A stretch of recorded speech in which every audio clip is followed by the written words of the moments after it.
కేసీఆర్ ఇంకోటి తెలంగాణ చేసి ఈ కార్యక్రమం వచ్చిన పెద్దలు మన ప్రిన్సిపల్ గారు గణేష్ గారు, అలాగే మన ఉస్మానియా యూనివర్సిటీ ప్రేమయ్య గారు, మన ప్రియతమ నాయకుడు గద్దర్ గారు, చాలా తెలంగాణలోని ఒక పెద్ద కళాకారుడు, ఒక ఉద్యమకారుడు.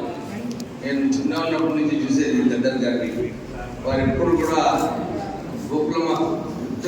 విప్లవంతో అన్ని సమస్యలలో కూడా వారు జోక్యం చేసుకొని మాట్లాడుతూ బీద ప్రజలకు న్యాయం కావాలని చెప్పి ఎప్పుడు పోరాడేవారు.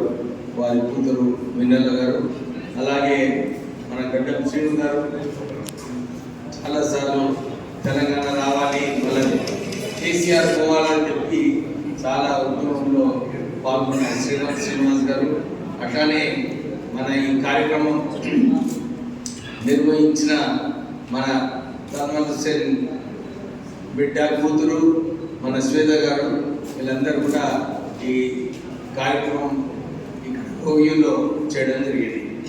నాకు కూడా చాలా సంతోషంగా ఉంది. ఎందుకంటే ఇప్పుడే గోవింద్ గారు ఇతర ఉస్మానియా యూనివర్సిటీ ఉద్యమకారులు ఆ రోజులలో అందరూ తెలంగాణ సాధించుకోవాలని చాలా ఉంది. ఆ సమయంలో నేను అప్పుడు కాంగ్రెస్ పార్టీలో ఉన్నప్పటికీ కూడా, ఒక ఎంపీగా ఉన్నప్పటికీ కూడా అన్ని ఉద్యమాలలో పాల్గొనడం జరిగింది.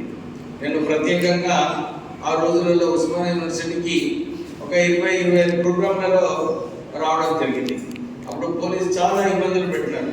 రానియకుండా చేయడము, పోలీసు నిఘా పెట్టడము, ఇవన్నీ చేసినప్పటికీ కూడా ఇక్కడ మన విద్యార్థులతో వచ్చి కలిసి మాట్లాడి వాళ్ళందరికీ కూడా ప్రోత్సాహం కల్పిస్తూ వారికి కూడా లేదు, తెలంగాణ సాధించుకునే వరకు మనం అందరం కొట్లాడతాము, మేము ఢిల్లీలో కొట్లాడుతున్నాము, తెలంగాణ కాంగ్రెస్ ఎంపీస్ అందరూ కూడా మీరు ఈ ఉద్యమం ఏదైతే ఇక్కడ చేస్తున్నారో ఉస్మానియా యూనివర్సిటీలో ఇది కొనసాగించాలి.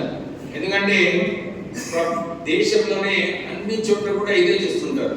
నిజంగానే విద్యార్థులు, ప్రత్యేకంగా ఉస్మానియా యూనివర్సిటీ విద్యార్థులు ఈ ఉద్యమంలో ఉన్నారా లేదా, లేకుంటే వీళ్ళు వెనుకకు పోయినారా అని చెప్పి అందరూ చూస్తూ ఉండేవారు.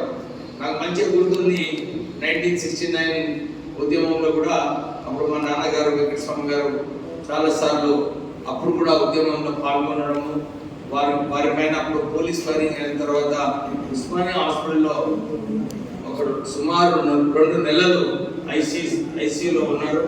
కానీ మరి ఎప్పుడు కూడా లేదు, తెలంగాణ సాధించే వరకు కూడా మనం కొట్టుకుంటామని చెప్పి వారు చెప్పేవారు. ఒకసారి మొన్న 2013లో కూడా వారి ఆరోగ్యం మారినప్పుడు వారు ఇదే చెప్పారు, నేను తెలంగాణ చూసిన తర్వాతనే నేను కోల్పోతాను, కానీ అప్పటి వరకు తెలంగాణ చూసే వరకు నేను బ్రతుకుతానని చెప్పి